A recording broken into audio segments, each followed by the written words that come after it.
Bismillahirrahmanirrahim.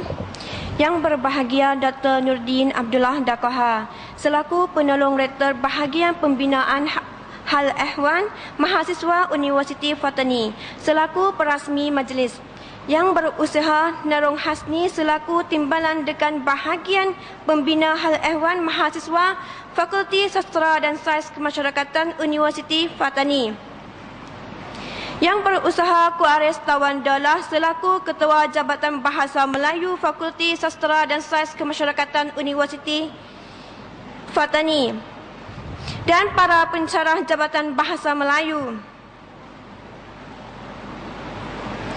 Yang berusaha Tuan Suhaimi Awes selaku pensyarah Kolej Teknik Jala. Yang diterhormat Difdit jemputan yang saya cintai sekalian. Assalamualaikum warahmatullahi wabarakatuh. Dengan segala hormat dan takzimnya, saya mengalu-alukan kehadiran para peserta majlis seminar memartabatkan bahasa Melayu tulisan Jawi di Fatani kali ini. Saya bersyukur kerana dapat melaksanakan majlis ini. Majlis ini diadakan berdasar kepada memandang pentingnya peranan bahasa Melayu tulisan Jawi di Fatani. Sebagaimana pada zaman dahulu bahasa Melayu tulisan Jawi sudah berdasar di setiap jenjang pendidikan dan kalangan masyarakat Fatani dan kalangan masyarakat Melayu Fatani. Bahasa Melayu tulisan Jawi juga banyak terdapat di dalam kitab-kitab agama seperti kitab antara lainnya kitab yang ditulis oleh Syekh Daud Al-Fatani, kitab-kitab yang ditulis oleh Profesor Madya Dr. Ismail Lutfi Capakia dan lain-lain.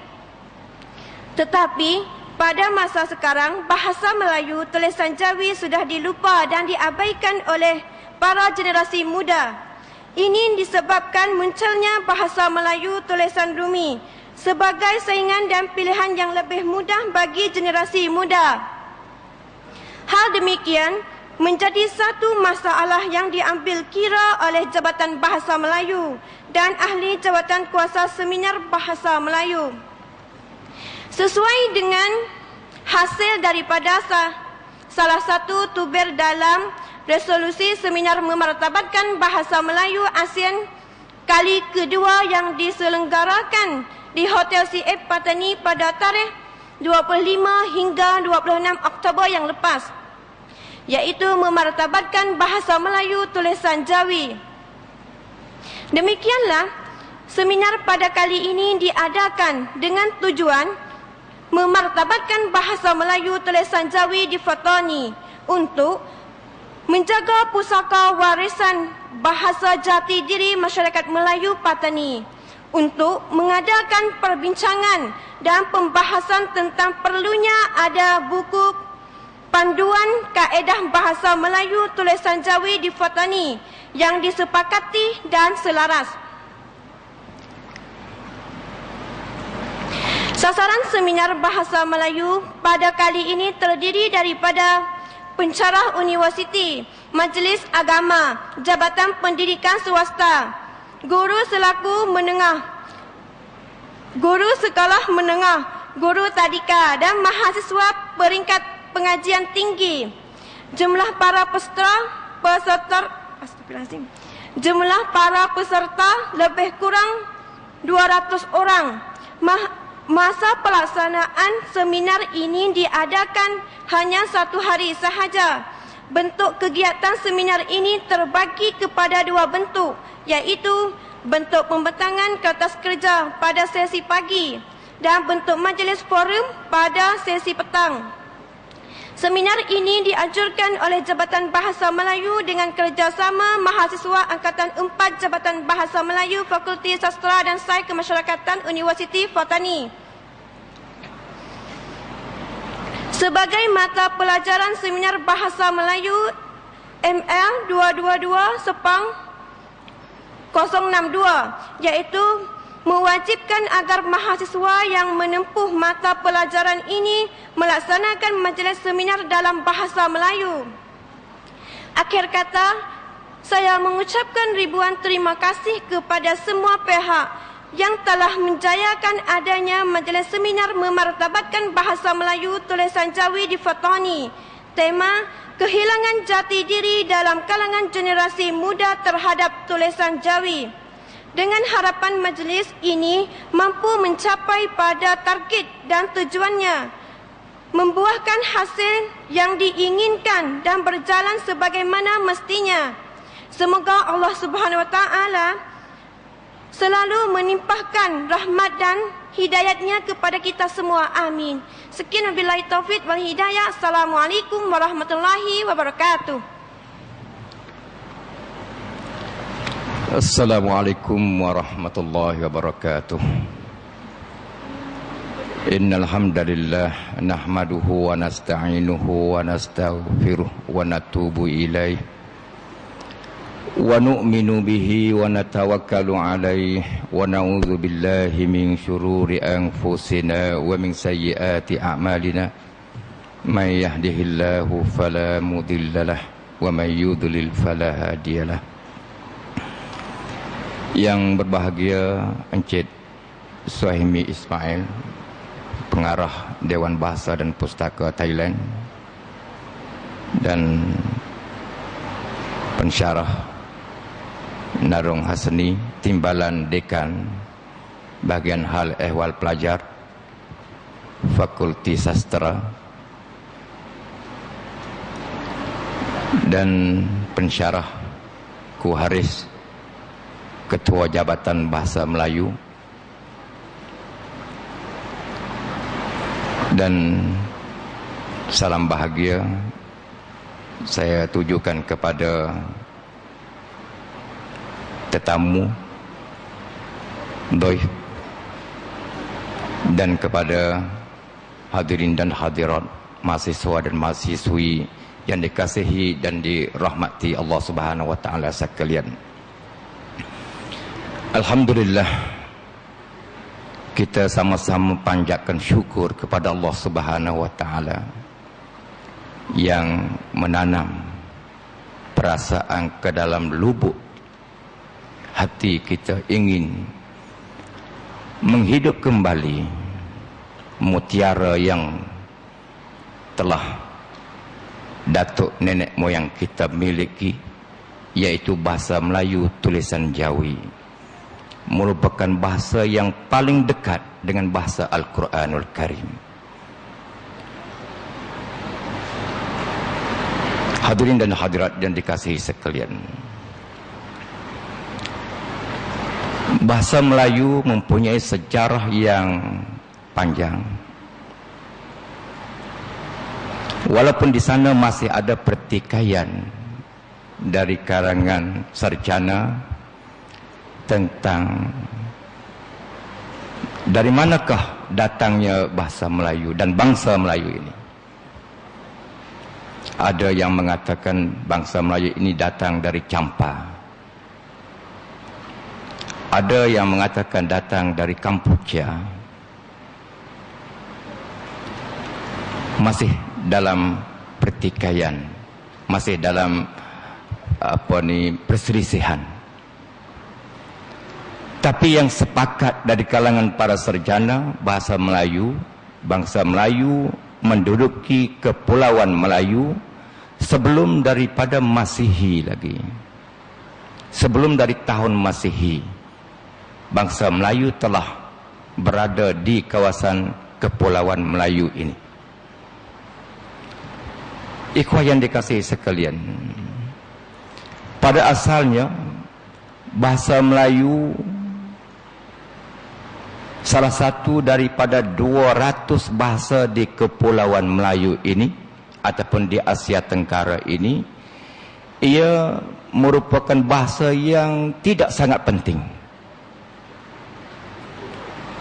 Tetapi dengan perkembangannya, terutama pada pertengahan abad ke-7 Masihi, ketika kerajaan Sriwijaya selaku kerajaan bumi putera pertama di kawasan ini yang memerintah kepulauan Melayu dan lain-lain lagi negara di Asia Tenggara ini, di situ bahasa Melayu berkembang pesat sehingga ia merupakan bahasa perantaraan bahasa pengantaran, bahasa baku.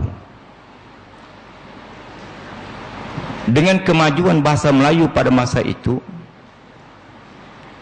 orang-orang Melayu di kawasan kita ini, sama ada di kawasan selatan Thai dan di kawasan Malaysia dan sebagainya, mereka mengguna bahasa Melayu dengan hejaan Dewanagari. Dengan hejaan Dewanagari. Hejaan ini digunakan oleh rumpunan manusia Palawa di India. Jadi jelas India mempunyai kebudayaan dan mempunyai kesan yang cukup banyak di kawasan Nusantara ataupun Asia Tenggara ini, sehingga hejaan bahasa Melayu pun berpengaruh dengan hejaan Dewanagari dari Indonesia, dari India.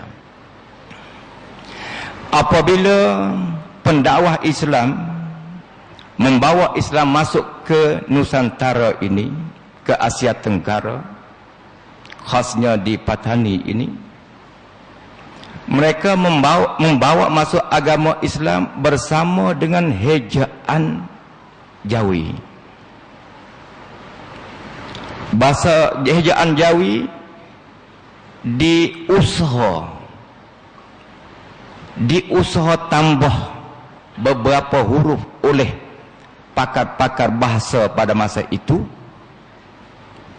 Mereka menambah 5 huruf di atas bahasa Arab. Cho, ngo, go, po dan nyo satu lagi. 5 huruf. Apabila 5 huruf ini ditambah ke atas bahasa Arab, maka jadilah bahasa Melayu dengan menggunakan hejaan Jawi. Ketika itu huruf saksi alif, wa, yaw tidak sangat digunakan kerana mereka menggunakan dalam bentuk bahasa Arab. Sebab itu kalau dulu mata dan mati sama saja tulis, bumi dengan bum juga sama. Jadi tidak sangat menggunakan huruf saksi. Tapi dengan perkembangannya dari sehari ke sehari, akhirnya huruf saksi alif, wa, yaw digunakan. Tetapi masih lagi dalam keliru, masih lagi tidak menjadi satu kaedah yang tetap dalam menggunakan hejaan Jawi. Pakaian ada yang menggunakan fa, alif, kaf, ya, nun. Ada yang menggunakan fa, kaf, alif, ya, nun. Tidak lagi ada kaedah.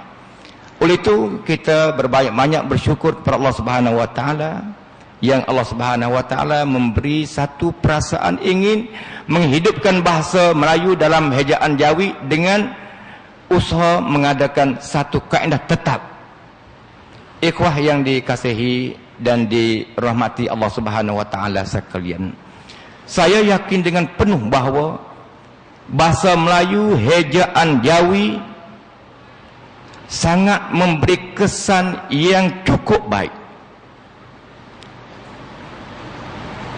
Dengan kita nak memahami Al-Quran dan juga kita nak membaca Al-Quran sangat mudah. Kerana hejaan Jawi tidak ada beza dengan hejaan Arab.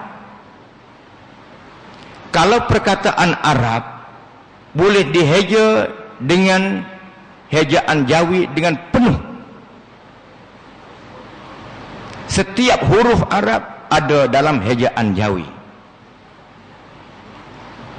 Bahkan bahasa Jawi, hejaan Jawi lebih dari bahasa Arab. Berarti bahasa Melayu cukup untuk menulis bahasa Al-Quran. Adapun bahasa lain, kalau bahasa Melayu hejaan Jawi, hejaan Rumi, apatah lagi kalau bahasa Melayu hejaan Thai, dapat mengkhianat bahasa Al-Quran. Kalau kita nak katakan jazakumullahu khairan, kalau bahasa Thai yasakumullahu khairal yasa, sudah mengkhianat bahasa Al-Quran, bahasa Arab. Sebab itu bahasa Melayu, hejaan Jawi tidak mengkhianat bahasa Arab. Kalau hikmat di dalam Al-Quran, bahasa Melayu juga menulis hikmat. Kalau hejaan Jawi. Kalau dalam bahasa Arab mengatakan jaza, bahasa Melayu hejaan Jawi pun juga jaza. Tidak ada perbezaan. Oleh itu ikhwah yang dikasihi dan dirahmati Allah Subhanahu wa taala sekalian, perkembangan bahasa Melayu, hejaan Jawi pada masa kegemilangan ilmu di petani, yang mana pada ketika itu digelar kawasan ini dengan serambi Mekah, ilmu berpusat di petani, bahasa pun berpusat di petani. Bahasa Melayu berpusat di sini, sastra pakar sastra di petani, yaitu Syekh Ahmad Zain.